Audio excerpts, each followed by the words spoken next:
Mireu, fa un any, tot just, adreçava un missatge a l'organització i recordo que us vaig dir no tinc cap dubte que l'organització donarà el millor de si mateixa en un repte de la dimensió que érem conscients que teníem davant.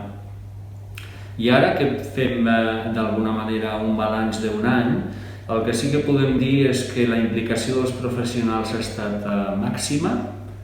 Per què no dir-ho? La implicació de la societat també, i a més ens han fet arribar les seves mostres d'afecte, de consideració, de suport, i jo crec que això ha estat una vitamina molt gran per tota l'organització.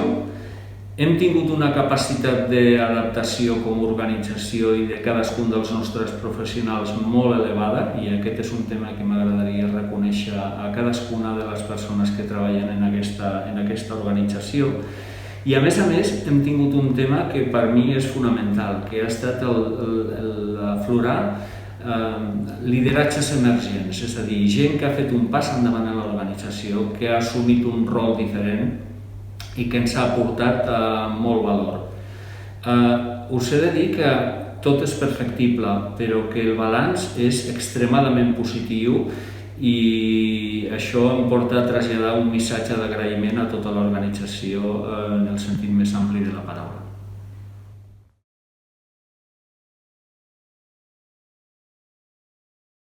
Els reptes de futur, sens dubte, en aquest moment són, per un cantó, recuperar l'energia dels nostres professionals. Ha estat un any de molt desgast, amb molta implicació, i ara toca recuperar aquesta confiança i aquesta energia.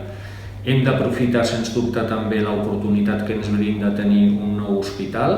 Ens situarà en el context territorial amb una estructura d'UCI molt més important i també amb una modificació en la cartera de serveis, per tant, gran oportunitat.